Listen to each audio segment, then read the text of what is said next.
हमारी जनरेशन दुनिया की सबसे ज़्यादा कनेक्टेड जनरेशन है और हम इजीली सब मैनेज भी कर लेते हैं। That is relationship, hustle culture, expectations.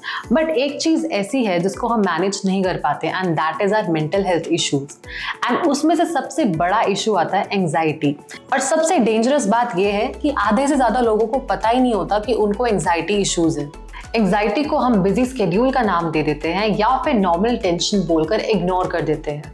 But धीरे धीरे ये हमारी बॉडी को कैसे अफेक्ट करता है, हमारे रिलेशनशिप्स को कैसे अफेक्ट करता है या फिर हमारी फंक्शनिंग को कैसे अफेक्ट करता है, वो हमें बाद में पता चलता है। मैं हूँ Mokshita and we are joined by doctor Neha today, जो इस फील्ड की एक्सपर्ट है।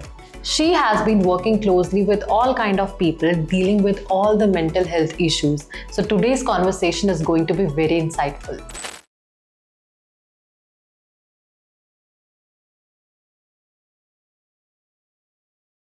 Hello, Dr. Neha. Welcome to the show. Thank you so much, ma'am. All right. So आप प्लीज़ थोड़ा सा अपने एक्सपीरियंस के बारे में हमारी ऑडियंस को बताइए. Hello everyone, I'm Dr. Neha Dhiman. I'm a neuropsychiatrist and a trained child psychiatrist. After completing my neuropsychiatry MD, I've worked as senior resident in PGI Chandigarh and in De-Addiction Center AIMS. Currently, I'm working in my own clinic, Prahlad Clinic, Sector 6, Panchkula. It's a wholesome clinic for all kind of psychiatric and psychological consultation, not only for adults, but children and elderly. So, आज के podcast में हम mostly anxiety के बारे में discuss करने वाले हैं, राइट? बट उससे पहले I want to know anxiety exactly होता क्या है? Is it a kind of mental problem या फिर बहुत नॉर्मल सी प्रॉब्लम है या कोई पर्टिकुलरली बीमारी ही है? So I want to know about that. Okay. Anxiety something जो हम सब ने कभी ना कभी एक्सपीरियंस किया है. ऑफ कोर्स आपने एग्जाम दिया होगा 10th 12th and your graduation. कैसा लगा था आपको? एंग्शियस, स्कैर्ड, या एक रात पहले नींद आया था? एक नींद तो नहीं, क्योंकि I used to be a night owl, तो मैं पढ़ती ही रहती थी. बट हाँ, एग्जाम देने से पहले जो डर लगता था, फिर जब दे देते थे उस टाइम पर, तब I used to be very free. And you remember that feeling? I still remember that feeling, क्योंकि वो बहुत वर्स सिचुएशन होती थी. So yeah absolutely. So anxiety is a normal human emotion जो मैं आप हम सब कभी ना कभी लाइफ में फील करते हैं. But when we talk about disorder, आप ऐसे इमेजिन कीजिए, इसी फीलिंग को अगर मैं 24/7 कर दूं and it continues for weeks and months. Okay. Continuous feeling without any reason. जैसे पहले तो एग्जाम था. May not be a reason. Okay, so that is a problem.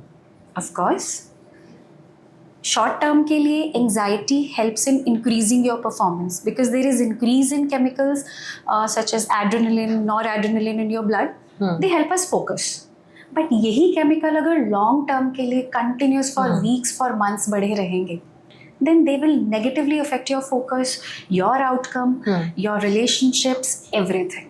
Okay. So do you remember कि हाँ, उस एक रात को तो आपने झेल लिया और उसके रिमेंस अभी तक आपके दिमाग में है कि बहुत ही खराब कंडीशन थी. Can you imagine dealing with it weeks and months all together without any relief? बहुत ज़्यादा खराब हो जाएगा वो. That is what anxiety disorder is. Okay. So basically आपने भी बताया कि there is a normal anxiety also. Yes. And दूसरी टर्म को मैं नेम दूंगी clinical anxiety, जो एक एक्चुअल में डिसऑर्डर होता है. True. So दोनों के बीच में डिफरेंस यही होता है कि हाँ, हमें 24/7 वो एंग्जाइटी चलती रहती है. और ये प्रॉब्लम कितनी कॉमन है? एंग्जाइटी एक तो डिफरेंस हो गया ड्यूरेशन का, 24/7 all together for weeks, for months, for years. Okay. दूसरा चीज़ हो गया ऑब्वियसली इंटेंसिटी का.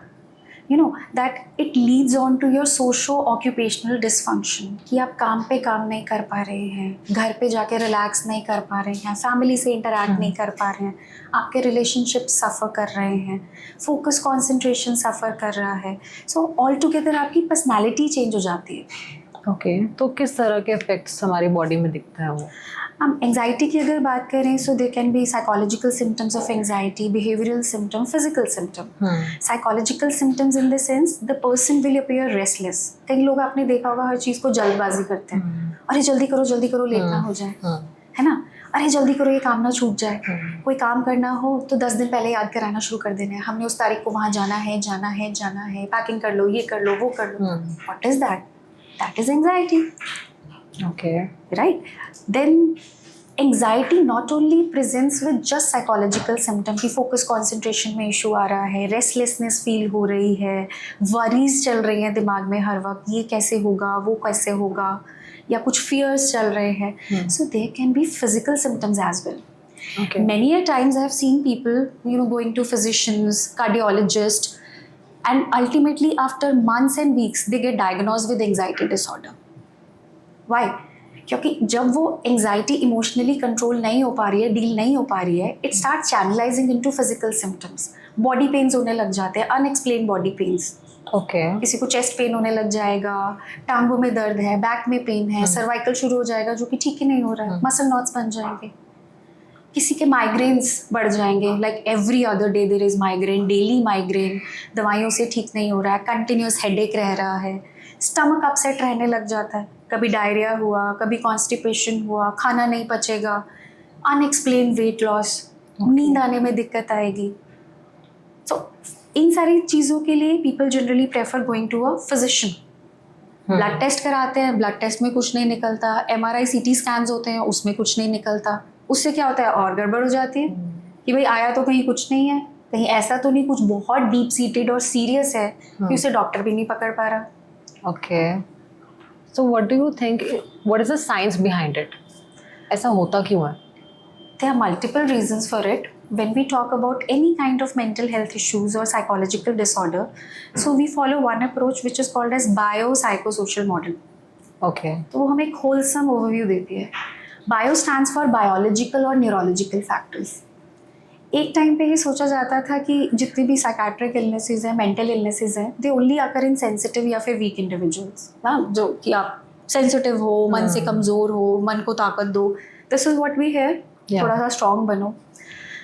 बट जब रिसर्चेस हुई, अभी के लिए रिसर्चेस इतनी एडवांस्ड हो गई हैं, we have more equipments like functional MRIs, जिससे पता लगा कि ब्रेन के कुछ एरियाज बहुत हाइपर फंक्शनल हो जाते हैं एंग्जाइटी में, और कुछ एरियाज जो कि नॉर्मल काम करने चाहिए hyper functional. So we have brain area which is called as prefrontal cortex. ये हमारी जजमेंट के लिए इम्पॉर्टेंट है. फॉर एग्जाम्पल, सपोजिटली आप तैयारी कर रहे हो एग्जाम की, आपने पढ़ाई कर ली है, स्टिल फीलिंग एंशियस, तो फिर हम क्या कहते हैं अपने आप को कि नहीं यार, मैंने पढ़ लिया है, ये सिलेबस है, मैंने चेक कर लिया, ये चैप्टर हो गया, इससे रिलेटेड सब हो गया, कवर अप हो गया, so I have prepared, I feel confident enough, तो मैं कल एग्जाम अच्छे से कर पाऊंगा. So this is what is called as rationalization. आपने उस फियर को ओवरकम करने के लिए अपने कुछ थॉट्स दिए, रैशनलाइज करने का कोशिश किया. So this is what we do with the help of prefrontal cortex. Okay. So आज की डेट में ये प्रॉब्लम बहुत ज़्यादा कॉमन है. तो आपके पास around what kind of percentage of your patients are dealing with such issues? हम ग्लोबली अगर बात करें, एज पर WHO और CDC रिपोर्ट्स के, रफली 4.5% of population is dealing with anxiety disorders. Okay. और इंडियन सर्वेज की बात करें तो around 40-45 million people are dealing with, and that's huge sum. ये तो वो सर्वे है जिसमें actually we are dealing with people who are diagnosed with anxiety. And it's like a tip of iceberg. बहुत सारे जो undiagnosed cases पड़े हैं उनका हमें पता ही नहीं है अभी के लिए. कंसिडरिंग सोशल मीडिया प्लेटफॉर्म्स या फिर ऑनलाइन प्लेटफॉर्म्स में जो सर्वेज होते हैं, up to 50 to 60% of people who are working in industrial setup, they quote they are stressed out, they are anxious. Okay. Recent NCERT के survey के accordingly similar number of students also quoted that we are highly stressed out, unable to focus and concentrate. So traditional approach के according ऐसा बोलते थे कि ठीक है, ऐसा कुछ नहीं होता, तुम ज़्यादा सोच रहे हो. करंटली हम सच में ध्यान दे रहे हैं अब इन चीज़ों पर, लोग सीरियसली ले रहे हैं कि हाँ, एंग्जाइटी जैसी कोई चीज़ होती भी है. तो डू यू थिंक ये जो प्रॉब्लम है एंग्जाइटी की, जेनजी लोगों में आजकल ज़्यादा कॉमन है? डेफिनेटली कॉमन भी है, plus they are aware also, so they are seeking treatment. Okay. It's not like आपको अगर आप ट्रीटमेंट ले रहे हो, you are kind of weak, आप खुद से डील नहीं कर सकते हो, ट्रीटमेंट लेना ही पड़ेगा. तो वो तभी तो मैं बायोसाइकोसोशल मॉडल बता रही थी आपको. इट्स लाइक बायोलॉजी कि आपके ब्रेन में चेंजेस हुए हैं. कुछ ब्रेन के एरियाज जिनको ठीक से काम करना है, प्री फ्रंटल कॉर्टेक्स, वो ठीक से काम नहीं कर पा रहा है. प्लस कुछ ब्रेन के एरियाज जो फियर के लिए, एंग्जाइटी के लिए रिस्पॉन्सिबल हैं, वो साइज में बड़े हो जाते हैं, वो हाइपर एक्टिव हो जाते हैं. ब्रेन में न्यूरोकेमिकल्स कम हो जाते हैं. अब ब्रेन की केमिस्ट्री चेंज करना हमारे हाथ में नहीं है. नहीं. इफ आई आस्क यू कि चलिए आप बैठिए अपने ब्रेन में, everyone knows about serotonin the happy chemical, बैठो और अपने ब्रेन में वो भेजो. सेरोटोनिन बढ़ा के दिखाइए. If you are sitting and I ask you चलिए अपना ब्लड प्रेशर बढ़ा के दिखाइए, अभी आपका 110/70 आ रहा है, आप please increase it to 150/90. Can you do that? No. These are automatic processes जो हमारे हाथ में नहीं है. So they are genetically driven, किन जीन्स के साथ हम पैदा हुए हैं, प्लस हर इंसान का एक अपना अपना टेम्परामेंट, अपना अपना nature. So it's not about being weak. Not about being weak. Okay, तो रीज़न क्या होता है एग्जैक्टली कि कौन से कॉमन रीजंस हैं जिसकी वजह से आजकल ये लोगों को प्रॉब्लम हो रही है? Okay, so first is the vulnerability factor. कि वो genes you are born with, what is your basic nature. There are people who have anxious personality also. आपने बहुत सारे बच्चे ऐसे देखे होंगे कि कोई अननोन आ जाते हैं, वो फटाफट जाके मम्मा को पकड़ लेते हैं, ज़्यादा इंटरेक्ट नहीं करते, क्लास में भी अकेले बैठे होते हैं. So that is a trait, temperamental trait that we called as behavioral inhibition. These are the kids which are anxious. And कल को they are the ones who are more prone for anxiety later on. Okay. No, so these are some biological factors. Then come the social and psychological factor. For example, अभी के लिए commonly आपने सुना होगा, ये तो कोविड एरा के बच्चे हैं, ज़्यादा बात नहीं करते, अब अपने में रहते हैं, फोन्स में ज़्यादा रहते हैं, डोंट इंटरैक्ट मच. ये कोविड वाले बच्चे हैं.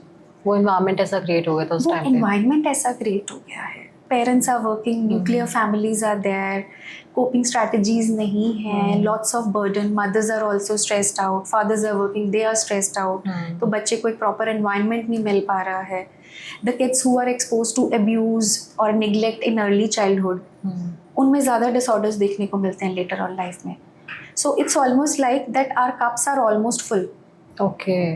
एंड उसमें थोड़ा सा भी पानी अगर हम पोर इन करेंगे, so the water will outflow. So in children, can I blame parenting also for this? And parenting is one aspect. Okay. Like how? Again, first is the genes with which they are born with. That Right. is, they are vulnerable. Example, it's always difficult to understand psychiatric, psychological illnesses and ailments. वो हमेशा लगता है कि हाँ भाई तुम ही कमज़ोर हो, तुम ही नहीं कर पा रहे हो. It's always difficult. So physical analogy becomes important. Okay. मौसम चेंज होता है, आपको छींके जुकाम होते हैं. हाँ, आपने देखा है लोगों को होते हुए? होता है. होता है. Yeah. फिर आपने कुछ ऐसे भी लोग देखे होंगे जिनको नहीं होता. हाँ, ऐसे भी होता है. होता है ना. Right. मौसम तो सबके लिए सेम है. Why some people are responding to it कि उन्हें हर वक्त छींके जुकाम साइनस इश्यूज होते हैं? उनकी गलती है. They don't take care of themselves. Yeah. Somehow. Maybe they overtly also take care कि सर्दी आने से पहले ही वुलन्स पहन लेते हैं कि भाई मुझे ना हो, फिर भी हो जाता है. Yeah. तो वो उनकी गलती नहीं है, उनके जीन्स ऐसे हैं that they are responding to it. Right. So we all have our vulnerability. Okay. So there is someone being vulnerable, उसके ऊपर फिर environment ऐसा हो गया, so they express themselves. That's right. Plus today's environment where we are all stressed out, social media pressures. Social media से एक point आया. Social media ने आजकल एक वो कंपेरेटिबिलिटी बढ़ा दी है. People are starting comparing themselves and उस वजह से भी people are more anxious these days. True. So आपने ऐसे कुछ केसेस देखे हैं अपने अब तक के एक्सपीरियंस में? Lots of people come up with a specific type of anxiety disorder. Anxiety is a broad term, let me tell you. It's not Very just कि broad. anxiety, everyone is हम having बहुत anxiety. Commonly बोलते हैं कि मुझे anxiety हो रही है यार, I am so anxious right now. Yes. सो उस टाइम पे वो नॉर्मल एंग्जाइटी हो तो that is normal. It can be normal. Okay. But if it is 24/7, trigger खत्म भी हो गया है, तब भी वो एंग्जाइटी चले जा रही है, so then it is anxiety disorder. Okay. So it's just like an alarm, false alarm. So है ना, स्मोक होगी तो अलार्म बजेगा, बट अब स्मोक भी नहीं है, स्मोक बंद हो चुकी है and continuous alarm is there. So that is almost like anxiety. Okay. So back to my social media point, is social media actually affecting anxiety issues? Of course it is affecting. Our phones are on every time. So there are always micro notification. हम देखते हैं क्या है क्या नहीं है. Are we missing out on something? No? So we are always anxious for that. Missing out what? Sorry, getting back to your point. Okay. So it's like communication का mode अभी क्या हो गया है? We don't call each other. No, we don't. We text. बहुत text हो गया. Right? Even for work also we text. Emails. Yeah. Boss ने ईमेल किया, अनआंसर चला गया, 2 घंटे मैंने फोन नहीं देखा, गड़बड़ हो जाएगी, क्लाइंट मिस हो जाएगा, काम मिस हो जाएगा, I will be at fault. So mind is now hyper active, वो सर्वाइवल मोड में रह रहा है, कुछ गड़बड़ ना हो जाए, कोई नोटिफिकेशन तो नहीं मिस हो गया, काम तो नहीं मिस हो गया, नो करेक्शन आई है वो फटाफट करके वापस भेजनी है। So it is always in alert mode. So we have that fear of missing out कि कुछ मिस ना हो जाए, कुछ रह ना जाए। We all want to do things in a better way, सब कुछ परफेक्ट करना चाहते हैं। Now I'm getting वो कहीं ना कहीं फिर ट्रिगर करता ही है बिल्कुल इन इश्यूज को। या Then we compare our lifestyles with others. Someone is going there, looking a particular way. Why can't I be? या You know, हमने Comparison. सब कुछ परफेक्शनिज्म में डाल दिया है। हाइट इतना होना चाहिए, कलर ये होना चाहिए, बाल ऐसे होने चाहिए, everything. So now the comparison is easy. Lots of information is there. Lots of information load is there. पहले तो information लेने के लिए library books तक जाना पड़ता था. Now it's just a click away. Even for a child, adolescent child, जिसका दिमाग उतना grow up भी नहीं हुआ कि वो चीज़ों को process कर सके. Lots of information is there in their hands. अब वो उसको किस तरीके से process करते हैं? Their mind is not that developed to process all that information. Okay. So it's not coming from the right source at a right time. So yes, it is affecting, and that is why Gen Z is affecting more. Do you think everyone suffers from same type of anxiety? कि इसके भी कुछ अलग-अलग types होते हैं? Again, anxiety is a broad term. Broad term you mentioned. Anxiety disorders are of different types. Majorly अगर बात करें, there are people who have acute anxiety. So they are the people you have seen कि suddenly एकदम पसीना पसीना हो गए, दिल की धड़कन बहुत तेज चल रही है, ऐसा लगेगा कि हार्ट अटैक जैसा होने वाला है, सांस लेने में दिक्कत आ रही है। There are various movies in which anxiety attacks are being portrayed. You must have either witnessed someone or seen on screen also. Yeah, I have. है ना? So that acute anxiety is called as panic attack. Okay. And it comes with symptoms, lots of physical symptoms. ऐसा लगता है कि बस कुछ catastrophic होने वाला है, मैं मरने वाला हूँ, धरती खत्म होने वाली है, बस सब कुछ बर्बाद हो जाएगा. That is the kind of feeling. So it is so fearsome. So that is one type of symptom. Okay. And post panic attacks, people develop fear of panic attack. तो वो अकेला रहना छोड़ देते हैं कि इन केस अगर मुझे हो गया ना, तो मुझे कौन हेल्प के लिए लेके जाएगा. हिल्स पे घूमने जाना छोड़ देते हैं कि भाई मैंने वहाँ नहीं जाना है. Even thought of that triggers an anxiety कि मैं वहाँ गया और वहाँ मेडिकल हेल्प ना हुई तो कहीं मैं मर ना जाऊँ. So they develop a kind of phobia. So that is called as agoraphobia. वो अकेले बाहर नहीं निकलते, बस में ट्रैवल नहीं करते. So think of it becomes so debilitating. Even they last कि मेरा बेटा मेरे पास बैठा रहे, मेरी बेटी कहीं ना जाए, हस्बैंड कहीं ना जाए. Back of the mind it will be like कि मुझे कुछ हो गया तो. एंड बहुत टाइम तक तो डायग्नोज ही नहीं हो पाता that it is acute anxiety attack. People keep on considering, scans कराते हैं, lots of cardiology visits, lots of investigations. And second one? Other type of anxiety, you must have heard of a common disorder called as OCD, obsessive compulsive disorder. You must have heard of it. हमें लोगों को देखा होगा बार बार हाथ धो रहे हैं, check कर रहे हैं, गाड़ी का लॉक बंद है, घर का लॉक बंद है. So this is broadly few types of OCD that we know. But OCD में obsession is any thought which is coming bar bar in your head and until and unless आप उसका compulsion नहीं करते. For example, मेरे हाथ गंदे हैं, ये thought आता रहेगा till the time I go to the washroom and I wash my hand. I'll come back. Again this thought will start, मेरे हाथ गंदे. I'll again have to go. I'll have to do that ritual, washing my hands बार बार अच्छे से. यहाँ से 10 बार किया, यहाँ से 10 बार किया, 50 बार यहाँ से किया, फिर भी यकीन नहीं आएगा. So I may spend 4 to 5 hours in the washroom and maybe मुझे dermatitis भी हो जाए, मेरी स्किन पूरी छिल जाए. So it is that bad and very debilitating. This is one type of obsession. Obsession कुछ भी हो सकता है कि चीज़ों को ऑर्गेनाइज करना, चेक करना, या फिर मैं सामने वाले को थप्पड़ लगा दूँ, कहीं मैं गाली तो ना निकाल दूँ, लूजिंग कंट्रोल. यू नो, ये नाइफ पड़ा है, कहीं मैं नाइफ से अपने आप को कट ना कर लूँ. I may not abuse anyone. Seeing the heights, I may not jump from it. Any thought which is there recurrent in your head and makes you feel anxious, और उसको सेटल डाउन करने के लिए आप temporary कोई compulsion करते हो, जैसे हाथ धोते हो, चेक कर लेते हो, या फिर भगवान का नाम गिन लेते हो कि हाँ 20 बार भगवान का नाम दिया तो इट्स ओके. Okay. या फिर 5 बार ऐसे टैप टैप कर दिया. Particular rituals which are very specific to you. That is OCD. So that is how you treat a person with OCD. अच्छा, इसमें भी बहुत सारे टाइप होते हैं OCD में. OCD again has multiple types. Okay. Maybe 10-20 types of OCD. 10-20 types. Lots of obsession that we have to identify and Ah. treat each one of them. And OCD is a broader term, a type of anxiety. I used to think OCD एक ऐसी बीमारी होती है where people are very obsessed with cleanliness. That's it. Oh उसके no, अलावा- not at all. I used to have this myth. So it's a myth, guys. Of course, it's a myth.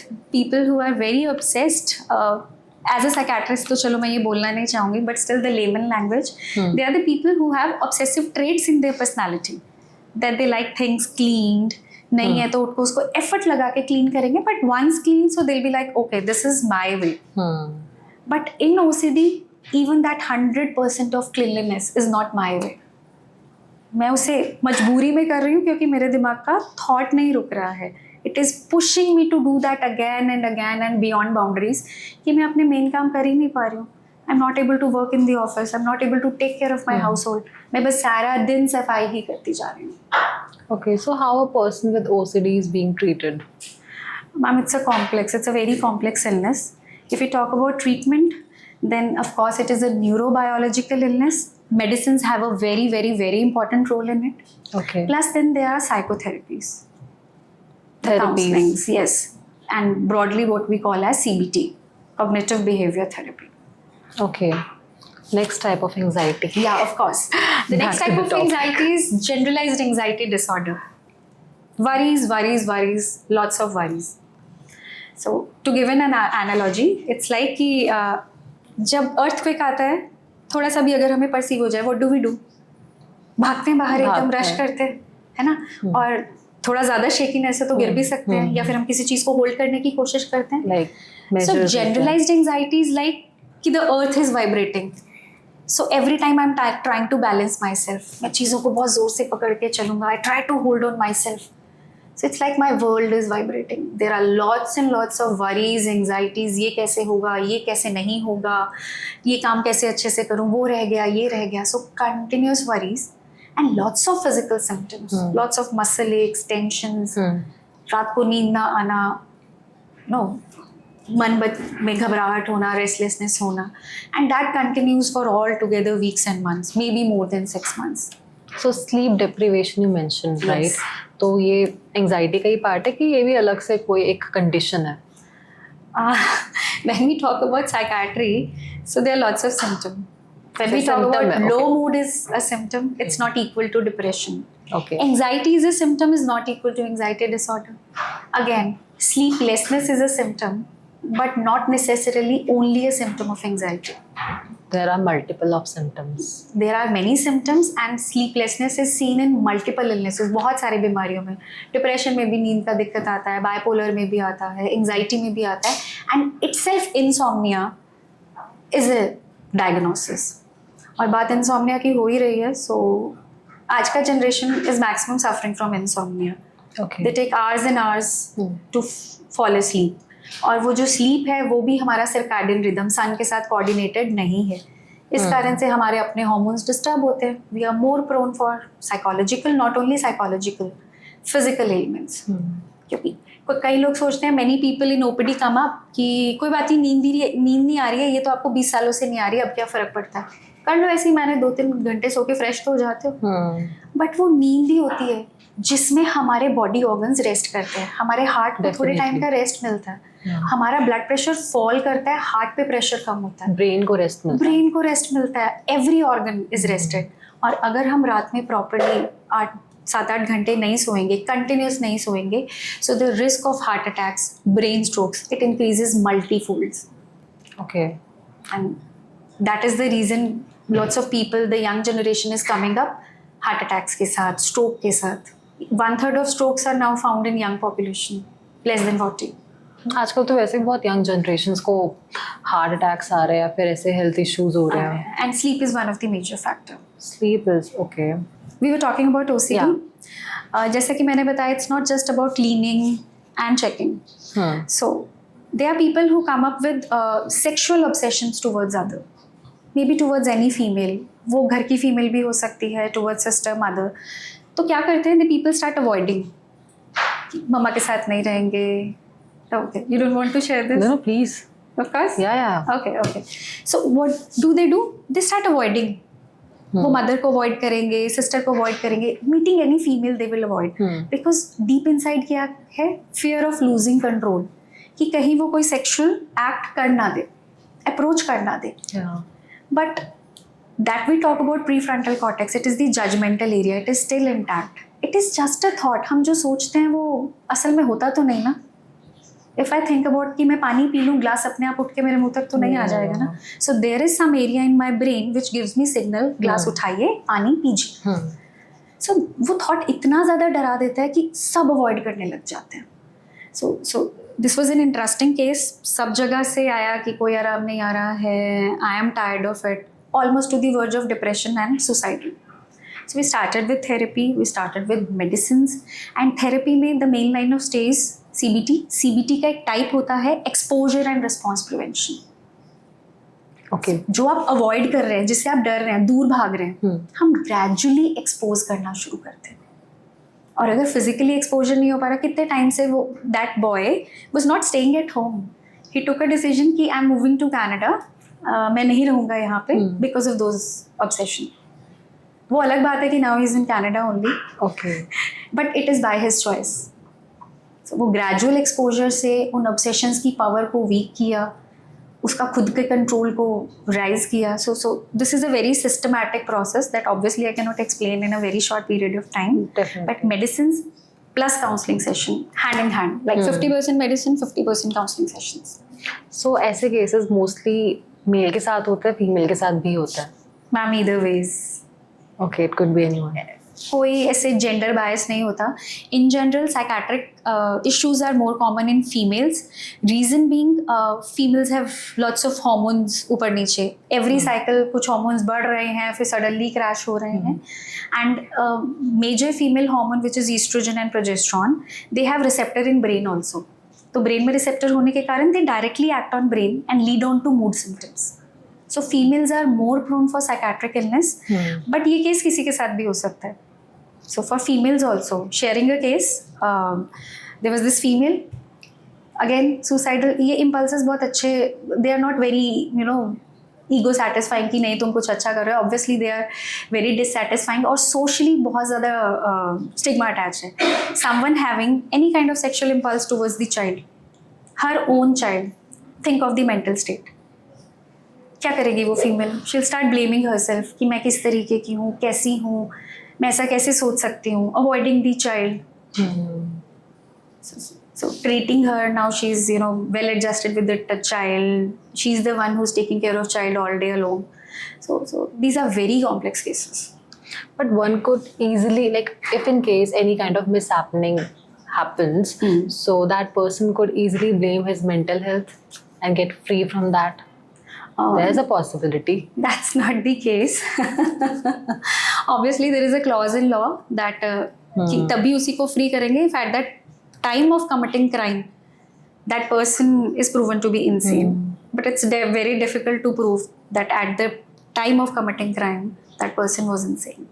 I don't know. It's a hell lot of process. It's going out of the topic, but yeah, there would be some medical test happening at that time too. There are lots of psychological assessments which are being done. Okay. And based on them एक report तैयार की जाती है. This is all medical legal वाला part. But एक report prepare की जाती है by a jury board of members which have psychiatrists, psychologists. I never used to know कि anxiety इतनी ज़्यादा intense होती है. And I used to feel like कि ठीक है, normal हाथ काँप रहे हैं या फिर पसीने छूट रहे हैं, that is only anxiety. मुझे नहीं पता था OCD is a part of anxiety, and ये जो भी आपने प्रॉब्लम डिस्कस करी, that is also a part of anxiety. So ये कॉन्वर्सेशन बहुत ज़्यादा इंटरेस्टिंग होने वाला है. धीरे धीरे ma'am would be explaining more about it. And yes ma'am, you mention about the types. So do you think इसके अलावा और भी ज़्यादा टाइप्स होते हैं एंग्जाइटी के? Of course. Intense one only, अगर Okay, इससे इंटेंस अगर हम बात करें तो. Then there are phobias. Phobias, जितने भी तरह के फोबियाज हो गया, कितने भी तरह के फोबियाज हो सकते हैं. And phobias can be that intense कि लोग घर से बाहर जाना भी बंद कर देते हैं. बाहर निकलेंगे, ओपन स्पेसेस में कुछ हो ना जाए. Then there are phobias of closed spaces. आपने ये सुना होगा कि मेरे को flight, have you seen movies? Obviously you must be seen movies. वो काजोल वाला सीन याद है? A little bit. I don't watch movies. Okay okay तो आप सबने तो देखा ही होगा, you know, on that flight she starts panicking और इतना ज़्यादा चिल्लाना चीखना शुरू कर देती है कि फ्लाइट रोकनी पड़ती है और उसे उतारना पड़ता है। Okay. आई थिंक प्यार तो होना ही था, this movie. So what is that? That is a phobia, phobia of close spaces. Phobias, there are a lot of. There are lots of phobias. I'm not naming it. Hmm. बहुत सारे phobias होते हैं। Heights का phobia हो सकता है, blood का phobia हो सकता है, closed जगह का phobia हो सकता है, open जगह का phobia हो सकता है, dogs का हो सकता है, spiders का हो सकता है, anything. तो मैं सबसे ज्यादा अगर बात करूँ डेंजरस कंडीशन की, तो इनमें से वो कौन सी थी? I think OCD. जो जिससे सफर कर रहा है उसके लिए वो डेंजरस है because it's debilitating. Okay, and सारी ट्रीटेबल है? They are treatable, they are manageable. Yeah, some are curable also. Mental health conditions की अगर मैं बात करूँ, so time is the key. The earlier you diagnose, the earlier to treat, better is the prognosis. क्योंकि दिमाग में patterns बन जाते हैं, वो पैटर्न्स ब्रेक करना बहुत मुश्किल हो जाते हैं अगर आप उस पैटर्न को हार्बर कर रहे हो since years, since months. So it becomes very difficult to break them. Okay. And brain की ना हमारी एक कैपेसिटी होती है जिसे हम बोलते हैं न्यूरोप्लास्टिसिटी. हम कहते हैं बच्चे का ब्रेन ग्रो हो रहा है और जब हम बड़े हो जाते हैं तो ब्रेन डीजेनरेट करने लग जाता है. दिस इज व्हाट वी से. बट ऑब्वियसली डीजेनरेशन हो रहा है, but brain is also modifying itself, making new connections. तो आप आज की डेट में भी कुछ नया सीख सकते हो. तो आप अपनी एंग्जाइटी को मॉडिफाई करना भी सीख सकते हो. इंपॉर्टेंट इज आप उसे जितना लंबा हार्बर करोगे उसका प्रोग्नोसिस उतना पुअर होता जाएगा, रिलीफ उतना कम होता जाएगा. और लोग क्या करते हैं, अरे वेट कर ले, कुछ नहीं है, सेटल हो जाएगा, छुट्टी ले ले, हॉलीडे पे चला जा, शादी कर ले, बच्चा कर ले, सेटल हो जाएगा. But it doesn't go like this. तो कोई भी पर्सन अगर इन हेल्थ इशू से डील कर रहा है, that person is mentally week, I can say कि वो मेंटली वीक है. Ma'am what is weak? मैं आपको बताती हूँ मैं क्यों पूछ रही हूँ कि if that person is mentally weak, so अगर आप किसी की थेरेपी कंडक्ट कर रहे हो एंड वो कोई भी थेरेपी में है, so that person should be mentally strong to overcome that too. So कितना मुश्किल होता होगा वो, that is why I am asking this. Okay ma'am, this is all in a spectrum. Spectrum in the sense ऐसा नहीं होता that someone is mentally ill, other one is mentally healthy. आप किसे मेंटली हेल्दी कहेंगे? जो कभी नहीं रोता, जो कभी ब्रेकडाउन नहीं होता. What is the definition of mental health?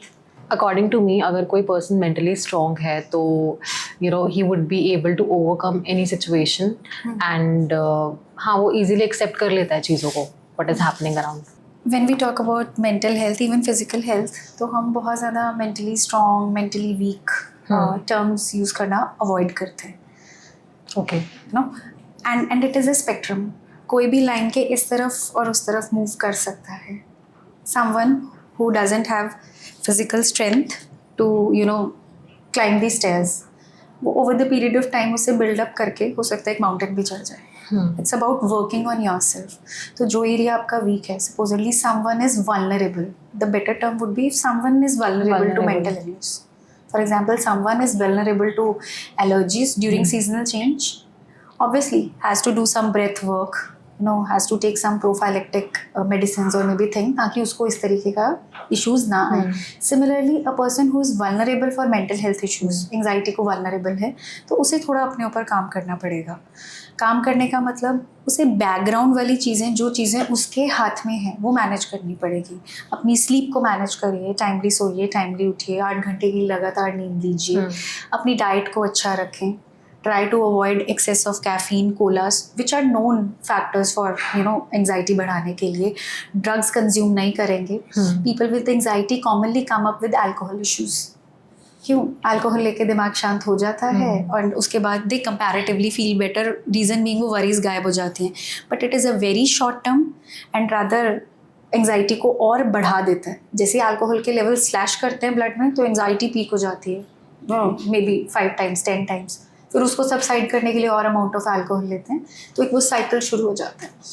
So we have to work on those factors which we can control. Sleep, diet, stay away from drugs, you know, regularly practice exercise. जब हम exercise करते हैं तो हमारे body कुछ ऐसे chemicals release करते हैं, namely endorphins, शायद आपने सुना होगा, and they have effects similar to antidepressants. They make us feel happy. Okay. They help us in controlling anxiety. So initially अगर मुझे लग रहा है कि मुझे ऐसे इश्यूज हो रहे हैं, how would I get to know कि I am having anxiety issues? तो ऐसे कुछ फिजिकल ट्रेड्स होंगे जो पहले से पहले अपीयर होना स्टार्ट कर देंगे फिजिकली अगर बात करें तो कैसे पता लगेगा that I am dealing with something या something is going on inside? Right. अगर आपको स्टमक अपसेट बार बार हो रहा है, आपको एसिडिटी हो रही है, आप एंटासिड्स ले रहे हो, कोई रिलीफ नहीं आ रहा है, खाना नहीं पच रहा है, वेट लॉस होने लग गया है, so lots of digestive issues, headaches हो रहे हैं, कांस्टेंट हेडेक, सुबह उठते हैं तो थोड़ा बहुत ठीक होते हैं, जैसे जैसे दिन प्रोग्रेस करता है सर दर्द बढ़ता रहता है, इतना बढ़ जाता है कि फोकस करने में दिक्कत आती है, दर्द की दवाई खाते हैं, हेडेक ठीक नहीं होता है, माइग्रेन्स का फ्रीक्वेंसी बढ़ गया है, पहले तो होता था 2-3 महीने में कभी हो गया, now every week dealing with migraines, body aches रहने लग गए हैं, टांगें दुखती रहती हैं, हाथ पैर दुखते रहते हैं, मसल नॉट्स हो गए हैं, सर्वाइकल के इश्यूज शुरू हो गए हैं, so they can be early physical signs of anxiety जो कि ऑलमोस्ट इग्नोर्ड चले जाते हैं, या फिर फ्रैंक सिम्टम्स ही हो गए, ट्रेमर्स आ गए हाथों में, सोशल सिचुएशंस में बोलने में दिक्कत आने लग गई है, मूड ऑफ रहने लग गया हर वक्त, रेस्टलेसनेस सी फील होती है, ऐसा लगता है अपने काम पे ध्यान नहीं दे पा रहा हूँ, प्रोडक्टिविटी नहीं आ रही है, so these are the signs जो कि लेटर ऑन आते हैं, तो आप अर्ली आइडेंटिफाई कर लेंगे, so that will be good and obviously visit a doctor. So that means कि वो इजीली ट्रीटेबल होगा उस टाइम पे अगर हम अर्लियर स्टेज पे उसको आइडेंटिफाई कर लें. ओके. एंड बिहेवियर वाइज कौन से इश्यूज हो सिम्टम्स होते हैं? बिहेवियर वाइज कौन से सिम्टम्स होते हैं? नॉर्मली इंसान आता था, ऑफिस में आ रहा है, स्कूल में आ रहा है, बच्चा जा रहा है ना, सडनली टीचर ने नोटिस करने शुरू कर दिया कि इसके ग्रेड्स कम हो रहे हैं, बच्चे को डांटते हैं, टीचर क्या करते हैं, डांटना शुरू कर देते हैं कि पढ़ नहीं रहे हो तुम, ये नहीं कर रहे हो, मामा को शिकायत लगाओगी, ब्ला ब्ला ब्ला ब्ला, नो, ग्रेड्स फॉल होना, बच्चा औरों से बात करना कम कर देता है, अकेला रहना शुरू कर देता है, सडनली घबरा जाता है, सडनली कोई आवाज़ दे तो एकदम दिल की धक धक धक धक, ऐसा लगता है कि गायब ही हो गया, कहीं क्या हो गया तुझे, यार यू ऑल ओके. तो अर्ली साइन सिम्टम आइडेंटिफाई करने में सोसाइटी का एक मेजर रोल है, हमारे फैमिली फ्रेंड्स का मेजर रोल है. अगर आपको किसी की भी नॉर्मल दिनचर्या से हट के चीज़ें दिखने लग जाएं, इंसान चुप चुप रहने लग जाए, कटा कटा रहने लग जाए, जो एक्टिविटीज़ पहले करता था वो करना बंद कर दे, या कभी कभी एक्सप्रेस करे कि यार आजकल ठीक सा नहीं लगता है, कुछ ठीक नहीं चल रहा है, I am not feeling fine, या थॉट्स परेशान कर रहे हैं, so we should talk to that person, try to identify कि एक्चुअल दिक्कत क्या चल रही है, एंड प्रमोट कि हाँ आप एक एडवाइस सीख कर लीजिए. You never know you are having anxiety issues, जो कि इनिशियल स्टेजेस में अच्छे से मैनेज हो सकते हैं. चिल्ड्रन में भी ये प्रॉब्लम कॉमन है? डेफिनेटली कॉमन है, एंड पोस्ट कोविड इरा तो lots and lots of kids are coming up with these issues. Okay. And adults में तो है ही, एडल्ट्स में है, एल्डरली में है, and kids are not prone. So anyone out there who is thinking कि मेरी फैमिली में किसी को एंग्जाइटी नहीं है, घर का माहौल अच्छा है, तो हमें कभी एंग्जाइटी हो ही नहीं सकती, so stop thinking about it.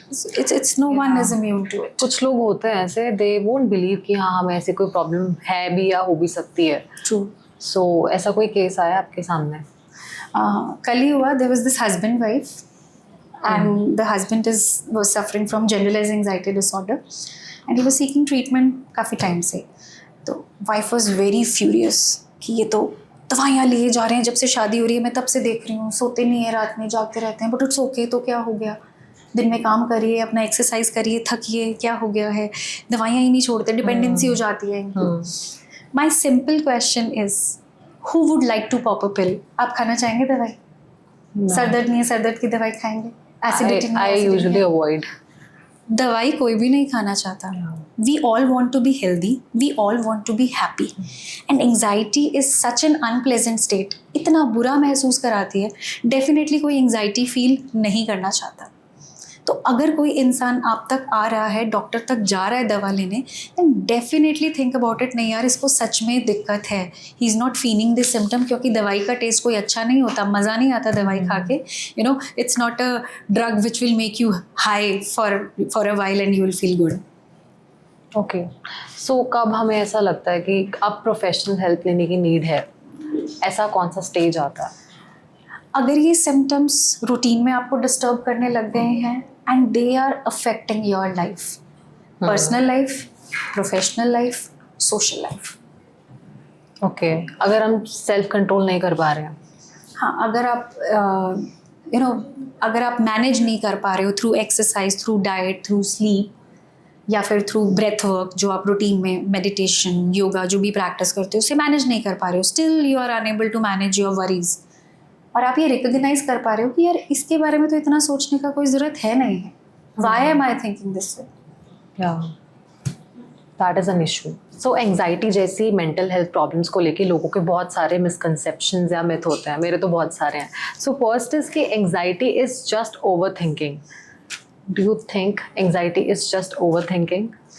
And if it is just over thinking then definitely you can control it.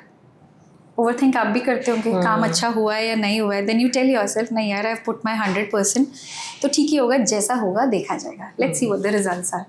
Rational thinking है, कोशिश करेंगे, नहीं कोशिश करने के बावजूद वो नहीं मैनेज हो पा रहा है, that is what anxiety is. Okay, आप उन वरीज को मैनेज नहीं कर पा रहे हो, रैशनलाइज नहीं कर पा रहे हो, उनको कैटास्ट्रोफाइज कर रहे हो कि you never know what will happen. So in over thinking we are able to control. Yes. And जब एक ऐसा सिनेरियो क्रिएट होता है कि हम अब इसको कंट्रोल नहीं कर सकते, we need help or anything, that is a major issue, anxiety issue. या सेकेंड इज कि एंग्शियस लोग वीक होते हैं. वही सेम पॉइंट आ गया वैसे. एंग्शियस लोग वीक नहीं होते, दे आर वल्नरेबल. उनका ब्रेन इस तरीके से वायर्ड है, उन्हें जीन्स इस तरीके से मिले हैं, अर्ली चाइल्डहुड एक्सपीरियंस ऐसे रहे हैं, they are vulnerable to develop anxiety issues. Childhood, early childhood वही कोई निगलेक्ट हो सकता है, अब्यूज हो सकता है, घर का एनवायरनमेंट खराब हो सकता है, लड़ाई झगड़े हो सकते हैं, पेरेंटल इश्यूज हो सकते हैं. बैक टू द पॉइंट मैंने जब स्टार्टिंग में डिस्कस किया था, parenting I feel like childhood trauma में सबसे बड़ा इशू होता है. सो अगर आप कोई सजेशन देना चाहते हो कि what an ideal parenting should be, so it is almost a tailor made thing. And अभी हम शिफ्ट होते जा रहे हैं. पेरेंटिंग को ब्रॉडली हमने क्लासीफाई कर रखा है, permissive parenting, authoritarian parenting, but simply saying what is the best parenting, there's not just any single advice to it. The best thing that I can tell you is हमें बच्चे को एक separate individual की तरह consider करना चाहिए. It doesn't mean it's he or she is a child कि उसकी अपनी कोई say नहीं है. We should ask kids to put forward what their opinion is, what do they think, respect the child too, and हमें emotional intelligence देनी चाहिए बच्चों को. हम ठीक है पढ़ाई कराते हैं, साइंस कराते हैं, मैथ्स कराते हैं, we should teach about emotions भी. एक बच्चा लड़ता झगड़ता चीखता दिखाई दे सकता है, हो सकता है बैकग्राउंड में कोई फियर पड़ा हो, बैकग्राउंड में भूख पड़ी हो, चाइल्ड मस्ट बी हंग्री, नींद पूरी ना हुई हो. हमें बच्चे को इमोशंस को नेम करना सिखाना है. How are you feeling at this point of time? खराब लग रहा है, क्यों खराब लग रहा है, डायसेक्ट इट, क्या हो रहा है. उसे अपनी फीलिंग्स को डायसेक्ट करना आना चाहिए, उसे बैकग्राउंड प्रॉब्लम को आइडेंटिफाई करना आना चाहिए. राइट. हर प्रॉब्लम का सोल्यूशन तभी शुरू होता है जब हम उसे डायग्नोज कर लें. So first identify and then work on the solution. Okay. Third is you can just snap out of it easily. Again if this would have been the case, every person would just like to snap out of an illness. Diabetes वाले diabetes से बाहर निकलना चाहेंगे, hypertension वाले hypertension से, and obviously the one who is having anxiety disorder anxiety से. It is something which is not in their hands, which is not in our hands. ये neurobiological है, ब्रेन की केमिस्ट्री चेंज हो जाती है, brain का wiring change हो जाती है. इज इट समथिंग लाइक कि कितना अर्ली डिटेक्ट हो चुका है, तो वो उस पर डिपेंड करता है? उस पर डिपेंड करेगा. Okay. And you're seeking a professional help or not? It is very important. Yeah, that is very important. In early stages, it should be sought. आप psychiatrist से मिलें, psychologist से मिलें, medicines का requirement है तो medicines हो, counseling sessions help करते हैं. Okay. Fourth myth or misconception I would say is that meditation is alone to deal with it. अगर आपको deal करना है तो you can just meditate और आपका दिमाग शांत होगा and easily आप उससे deal कर पाओगे, ऐसा लोगों को लगता है. Okay. Meditation, mindfulness, they are ways of relaxation. Anxiety में माइंड हाइपर एक्टिव होता है, ऐसे केमिकल्स रिलीज होते हैं जो हमें हाइपर एक्टिव करते हैं. सो कोई भी चीज़ जो हमें रिलैक्स करेगी, डीप ब्रीदिंग हमें रिलैक्स करती है, अच्छा म्यूजिक हमें रिलैक्स करता है, ग्राउंडिंग एक्सरसाइज रिलैक्स करती हैं, हॉबीज़ रिलैक्स करती हैं, मेडिटेशन माइंडफुलनेस रिलैक्स करती हैं. But meditation is not one stop solution for everything. एक इंसान अपनी वरीज में डूबा हुआ है, सोच रहा है, सोच पे काबू नहीं कर पा रहा है. सो डू यू थिंक आंखें बंद करके वो 15 मिनट 1 घंटा बैठ के मेडिटेट कर पाएगा? What is basically meditation? It has become a loose term, loose word, कि आंखें बंद करके मेडिटेट करिए. राइट. फिर चाहे उसमें इमेजिन करते रहिए, वरीज को सोचते रहिए, वो तो और काउंटर प्रोडक्टिव हो जाएगा उसके लिए. That he is just thinking and thinking and thinking. So ऐसे प्रॉब्लम्स में लोग इजीली मेडिटेट भी नहीं कर पाते हैं. नहीं कर पाते हैं. That is तो the उन्हें problem. एक इनिशियल पोस्ट चाहिए, मेडिसिन से वो काम डाउन चाहिए. Just consider of it as किसी को फ्रैक्चर हुआ है, तो हम क्या कहते हैं, शुरू में तो दवाई लेंगे, you will take calcium vitamin D supplementation, you will take some pain killers ताकि उसको रिलैक्स मिले.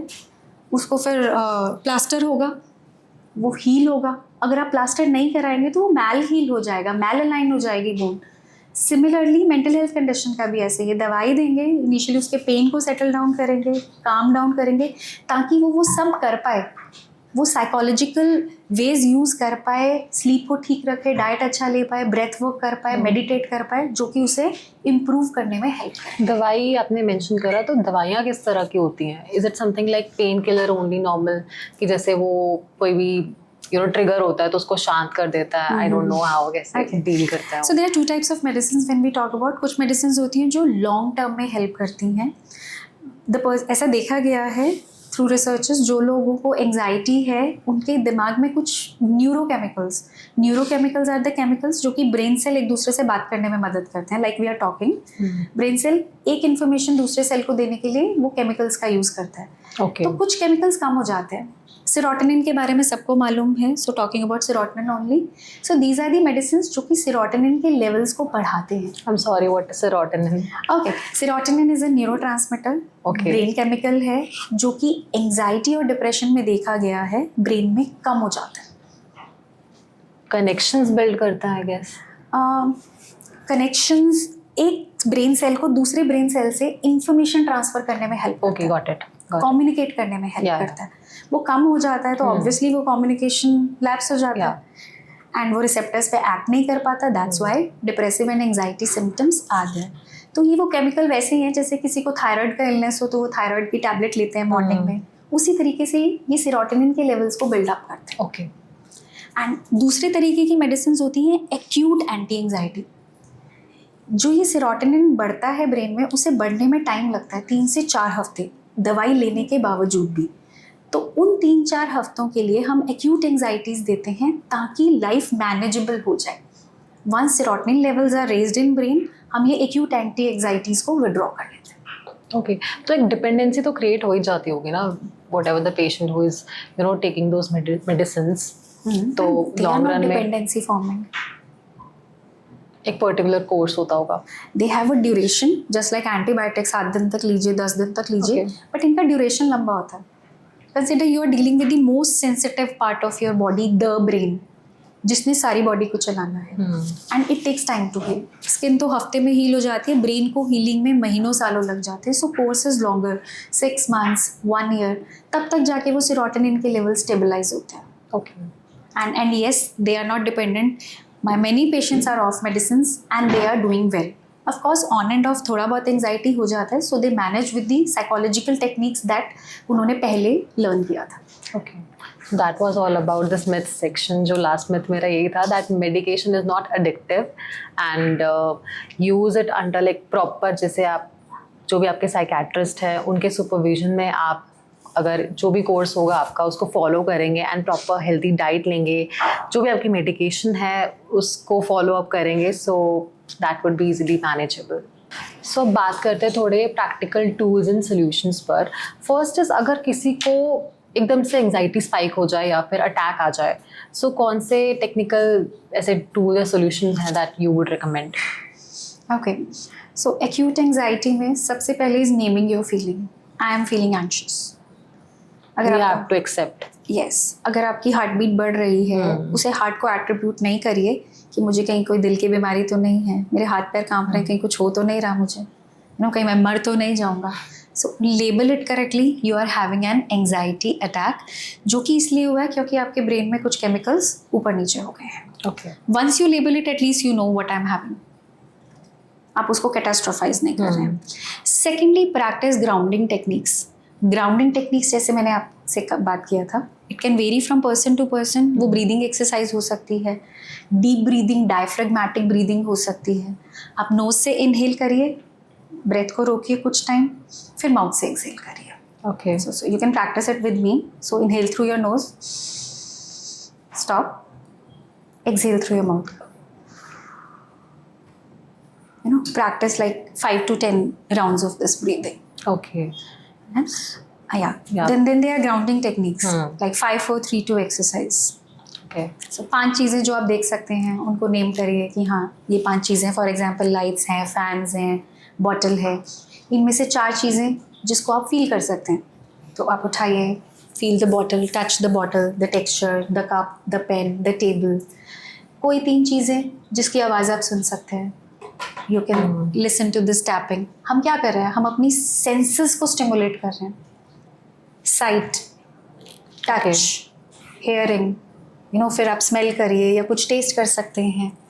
बहुत बार क्या होता है, आइस अवेलेबल है तो आप आइस कोल्ड वाटर में हैंड्स डिप कर लीजिए. So what we are doing, we are distracting ourselves through our sensory modulation.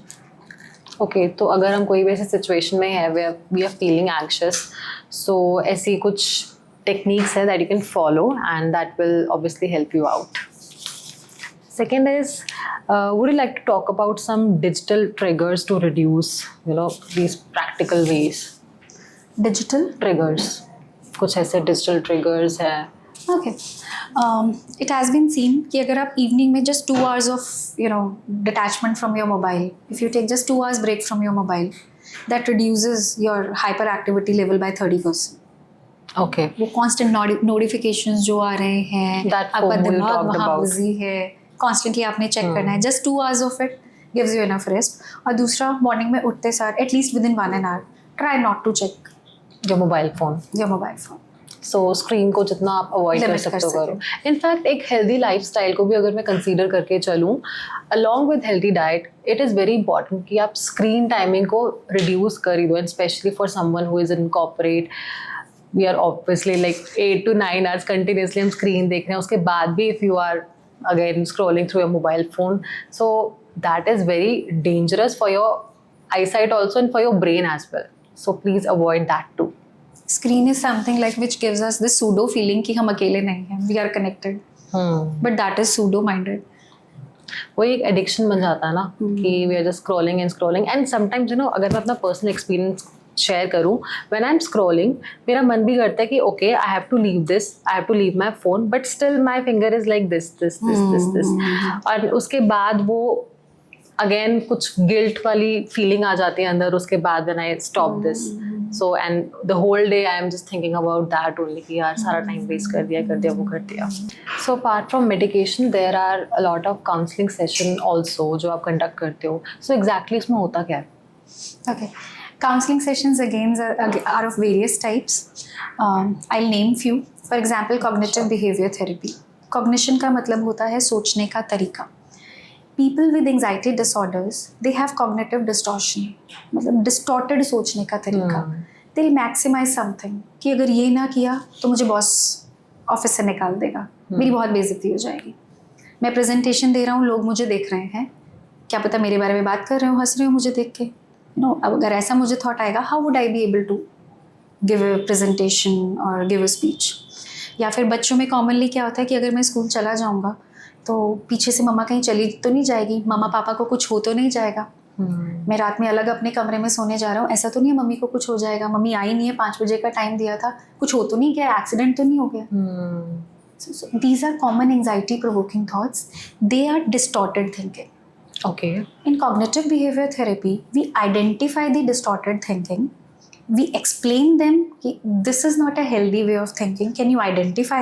हर जगह आपका सेम थीम आ रहा है, आप चीज़ों को मैक्सिमाइज कर रहे हो, कैटास्ट्रोफाइज कर रहे हो, मिनिमाइज कर रहे हो. So this is not a healthy way of thinking. हम उसमें कॉस्ट बेनिफिट एनालिसिस करते हैं कि आपने सोचा कि अगर मेरे से ये गलत हुआ तो मुझे बॉस निकाल देगा. कि आपसे कभी लाइफ में गलती नहीं हुई, बताइए कब हुई. तब बॉस का रिएक्शन क्या था? तब बॉस ने बोला था कि हाँ इसको दोबारा करके लाओ और 2 दिन के अंदर सबमिट करो. मैंने सबमिट किया और हो गया. निकाला बॉस ने? नहीं निकाला. ऐसा कितनी बार हो चुका है? 10 बार हो चुका है. कितनी बार निकाला बॉस ने? 1 बार भी नहीं निकाला. So the evidence is 0 out of 10 okay because हमारा दिमाग जो है वो चीज़ों को क्लासीफाई करके याद करता है, जानता है, अच्छा है, बुरा है, काला है, गोरा है, लंबा है, छोटा है. This is how we learn. या 4 पैरों वाला जानवर होता है, नो पंखों वाला बर्ड हो जाता. This is how our brain retain information. तो हमें उसे इन टर्म्स ऑफ इकोनॉमी बताना होता है कि भाई ऐसा कितनी बार हुआ, कितनी बार नहीं.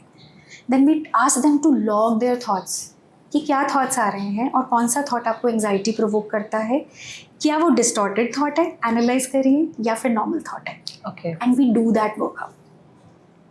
We change the thought. और एक कॉमन मिसकंसेप्शन अबाउट थेरेपी के लिए है कि नहीं जी बात तो बहुत करते हैं हम इनसे घर पे, बहुत बात करता हूँ मैं अपने भाई से, दिन रात 2-2 घंटे फ़ोन पे बात करते हैं. थेरेपी तो हम बहुत कर लेते हैं, थेरेपी से ठीक नहीं हो रहा.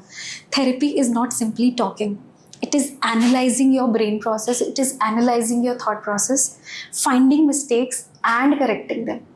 ओके सलाह तो हर बच्चे को दे देगा ना कोई कि बेटा स्कूल तो जाना ही है. Yeah. क्या हो जाएगा, मम्मी तो बिल्कुल ठीक है, पीछे देखो यहाँ बैठी है, दे देगा ना सलाह. Yeah. बच्चा फिर भी नहीं जाएगा. Easily So it's not just giving advices, it is analyzing and correcting.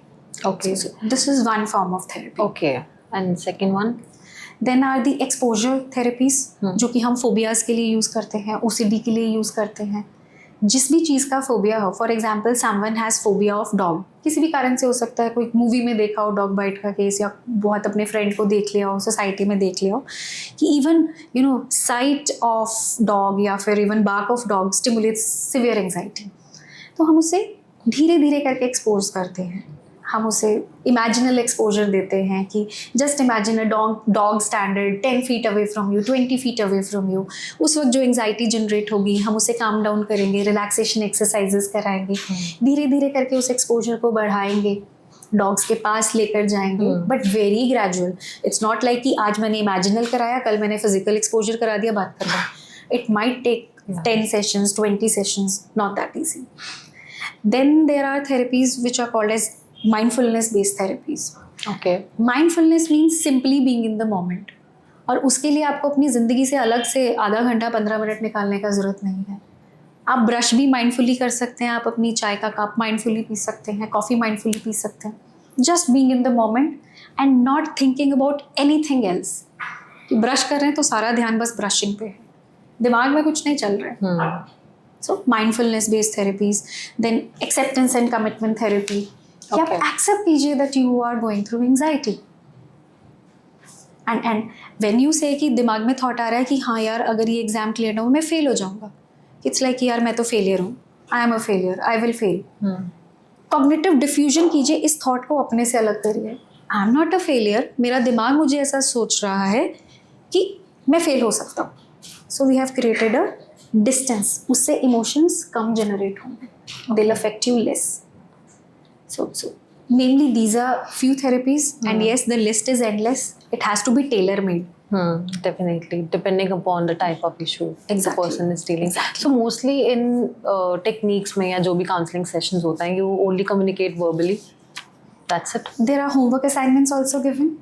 Okay. We ask them to complete some assignment. We create a schedule for them. We ask them to do breath workups, relaxation exercises, Okay. and obviously some experiments also.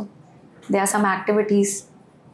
So doctor, that was such a lovely experience having a conversation with you on such sensitive topic. But at last, अगर आप हमारी young generation को कोई advice या कोई suggestion देना चाहो. Thanks to awareness, at least young generation is aware of what they are going through somehow. उन्हें दिक्कत आ जाती है अपने पेरेंट्स को कन्विंस करने में कि ये सच में दिक्कत है. हम उस दिक्कत को इतना मिनिमाइज कर देते हैं कि बच्चे पेरेंट्स से कम्युनिकेट करना बंद कर देते हैं कि ये तो कुछ होता नहीं था, हमारे टाइम में तो ऐसा कुछ है नहीं, तुम ऐसा बात क्यों कर रहे हो. Yeah. तो वो कम्युनिकेशन गैप आ जाता है. So my advice would be to parents only, kids love to have fun. और अगर बच्चे ने वो फन करना बंद कर दिया है, so that's not by choice. There is something going on. Rather than saying कि नहीं ये कुछ भी नहीं है, ट्राई टू फिगर आउट कि क्या है एंड मैनेज इट. प्रॉब्लम को मिनिमाइज करने से प्रॉब्लम ख़त्म नहीं होती है और बढ़ जाती है. दांत में दर्द हो रहा है, अवॉइड करेंगे कि कुछ भी नहीं है, एक दिन ऐसी स्टेज पे आ जाएगा कि हो सकता है दांत निकलवाना ही पड़े. So don't minimize your mental health issues. Having mental health issues doesn't mean weakness. Temporary phase है, निकल जाएगा. Important is to identify and correct it properly ताकि पीछे disability ना बच जाए. That's it.